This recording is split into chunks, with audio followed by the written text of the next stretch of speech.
Ahista, ahista, ahista, ahista. Namaskaram, Sadhguru. I am in a relationship with a very bitter person who is not interested in spirituality. How can I handle my relationship without losing my way on the spiritual path? If your concern is your spiritual growth only,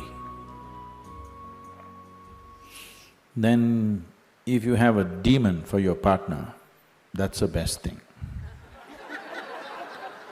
But your partner, your husband, wife is not just about spiritual growth, you also want to have a pleasant life in the family.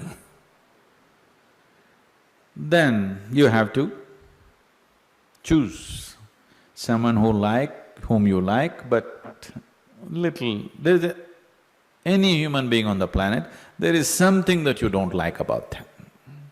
Isn't it so? So you use that part of it for your spiritual growth, and the rest of it you enjoy. Just as life.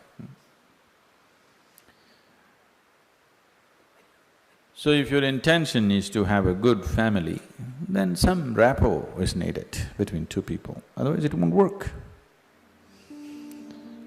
Especially if you have produced children, then rapport is must, otherwise you'll foul the new life that's come up. If you create a foul atmosphere, you'll foul up the new life that is coming up.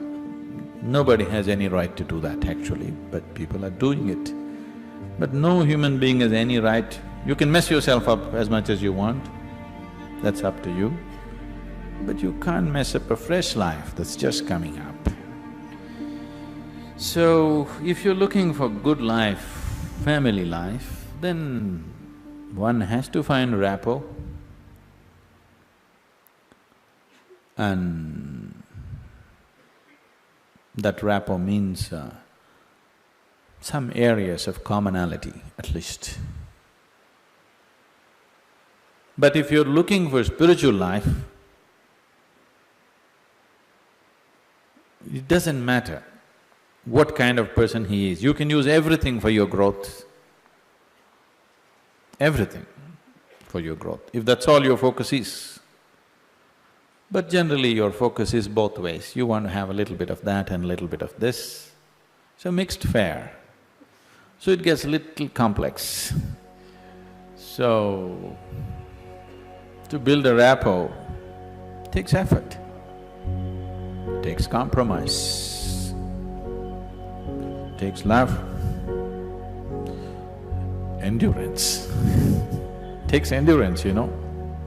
Somebody is constantly like this, you want to build rapport with that person, but you don't want to go his way. That takes lots of endurance. Yes or no? People whom you love are not easy. So what can you do? One thing is to transform yourself in such a way, being in your presence, unknowingly, their cup will turn around. Just yesterday, you know, the other day I just went out in the rain, I went out and it started raining and I was carrying both my India phones because I was expecting some calls and I mean, one is India, one is Europe, one is America, 3 phones I had. One I had in my jacket, other in my trouser pockets, and by the time I got here it got wet and both the phones just burnt up.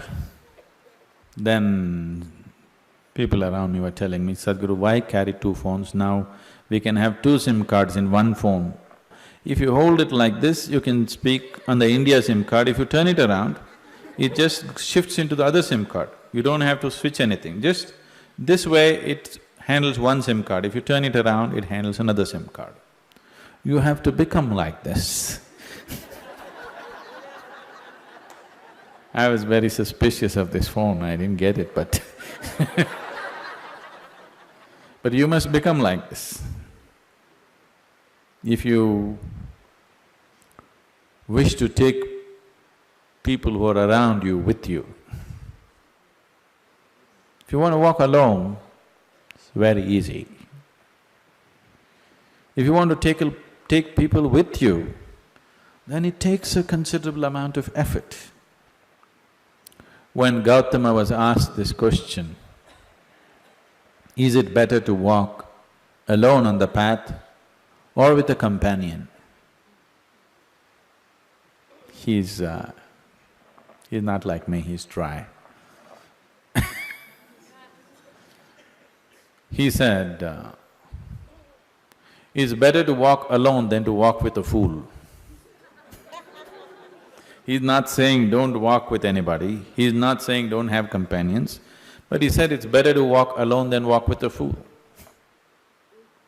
Because they can drain you, they can take such a lot of energy and time, and you don't know, they may be stronger than you and they may take you their way than you taking them your way. There's every possibility, yes? So, I won't say what Gautama said.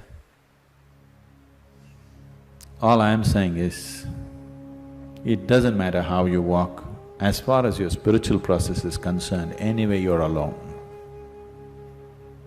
Nobody is with you.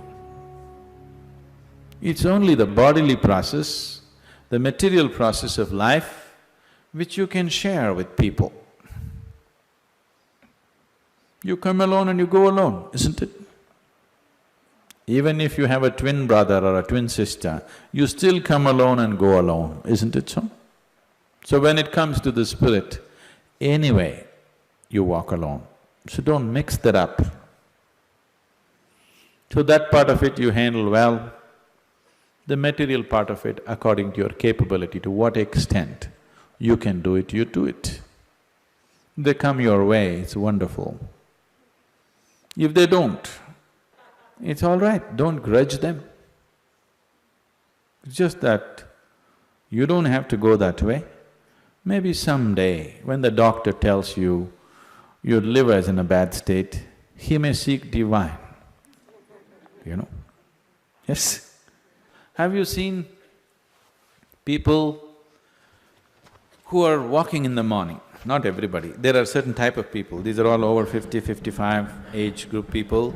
They have become lean and they're walking briskly every day, religiously they are there. These are all people who generally had a cardiac problem. They almost died. Then their doctor told them, either you do this or you're gone. Now their walking is like a religion. Not Sunday morning, every morning. Have you seen those people? Suddenly they transform, they eat properly, they do everything properly because the fear of life and death has come. So different people need different kinds of impetus. If you're sensible, you learn by just looking. If you're not sensible, you learn by thrashing. Life will thrash you. The material part of your life is never 100% proper, it never can be, isn't it so? Is there any family which is a perfect family? Is there any relationship which is a perfect relationship? Is there any business which is a perfect business? Is there any career which is a perfect career? There is no such thing, don't seek that. Your life will become wasteful and fanciful if you seek such things. They all happen to the extent you're capable of handling them, that's all. So, you make sure the spiritual part of your life, you handle it 100% properly.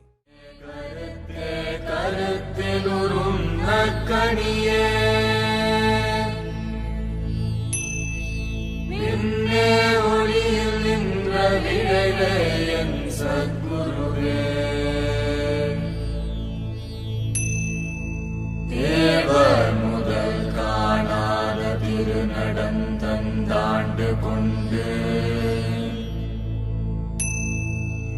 ஏவாமிருதம் நீண்ட சின்மயமாம் Sadhguru